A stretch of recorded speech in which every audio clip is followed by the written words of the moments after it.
Bonjour à tous et bienvenue à Catch Club.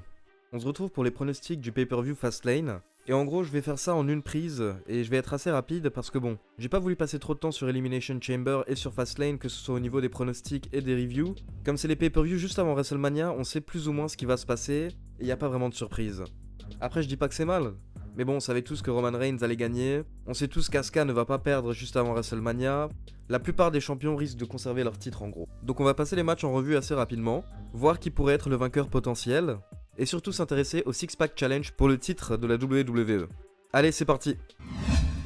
Donc d'abord on commence par le match par équipe féminin, entre Becky Lynch et Naomi, contre Natalya et Carmella.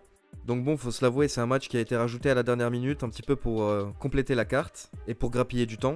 Mais au final, il n'y a pas non plus grand intérêt derrière ce match par équipe, enfin personnellement pour moi. Après, c'est toujours sympa de voir ces 4 catcheuses. On peut s'attendre à un match de qualité.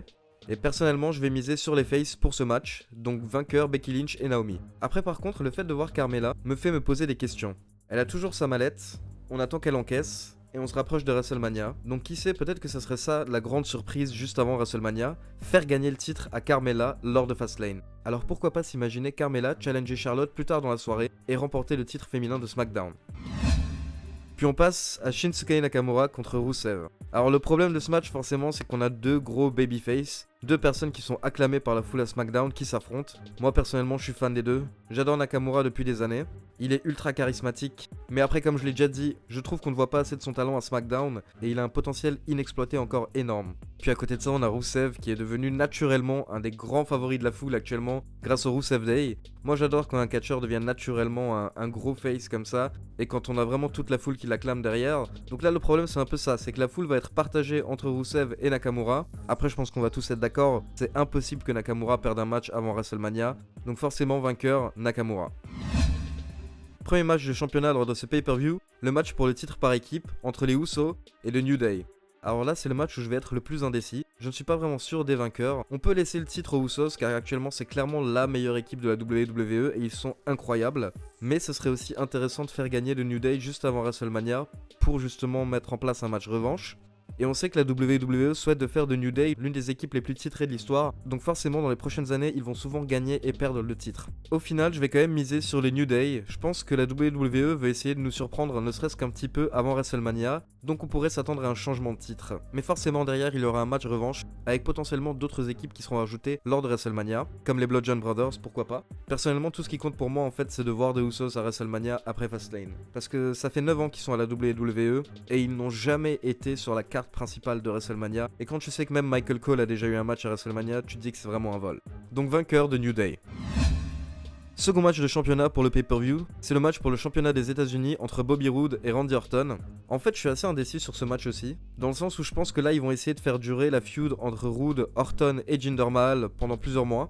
Du coup, je me dis que les deux peuvent gagner, mais personnellement, je vais quand même miser sur Bobby Roode. Mon scénario, c'est que Jinder Mahal interviendra dans le match et fera perdre Randy Orton. Suite à cela, on aura un match à 3 à WrestleMania entre Roode, Orton et Mahal pour le championnat des États-Unis. Concernant le match féminin entre Charlotte et Ruby Riott, de ce côté-là, il n'y a pas vraiment de surprise. C'est un match intéressant pour Ruby, histoire de la mettre en avant, essayer de démontrer son talent au public de la WWE, au public de SmackDown qui ne la connaît pas forcément d'NXT. On va voir ce qu'elle vaut dans le roster principal, et en plus, avec Charlotte, on peut pas rêver meilleur adversaire. Après bien sûr, c'est Charlotte qui va remporter le match, elle va rester championne jusqu'à WrestleMania, et comme je l'ai déjà dit à mon avis, c'est elle qui va affronter Asuka lors de WrestleMania. Donc je verrai bien Charlotte remporter ce match, et se faire défier par Asuka dans les prochaines semaines à SmackDown. Puis on passe au titre pour le championnat de la WWE, le Six Pack Challenge entre AJ Styles, Kevin Owens, Sami Zayn, Baron Corbin, Dolph Ziggler et John Cena. J'aime bien les matchs à plusieurs personnellement parce que s'ils sont bien faits, ils sont remplis d'action et ça peut être très intéressant. Après là, il n'y a qu'un seul vainqueur potentiel pour la plupart des fans, c'est AJ Styles. Parce que comme je l'ai déjà répété dans plusieurs vidéos, on rêve tous de voir AJ Styles contre Shinsuke Nakamura à WrestleMania. C'est un dream match, c'est un match de rêve et c'est quelque chose que les fans souhaitent voir.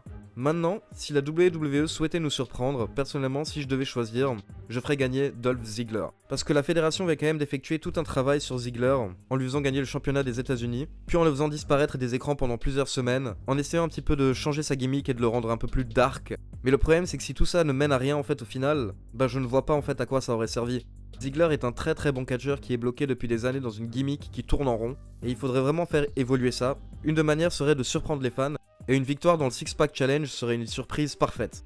J'imaginerais un scénario où Ziggler remporterait le titre, puis irait à WrestleMania en tant que champion. AJ Styles utiliserait sa clause de rematch pour défier Ziggler et Nakamura, et nous aurions donc un match à 3 pour le championnat de SmackDown lors de WrestleMania.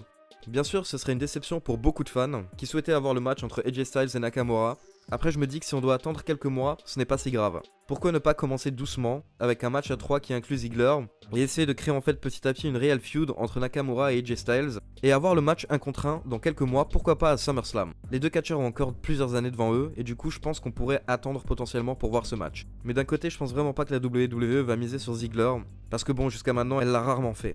Donc voilà, j'espère vraiment qu'il fera un bon match, tout comme Sami Zayn et Owens, mais à mon avis, ce sera quand même AJ Styles qui gagnera.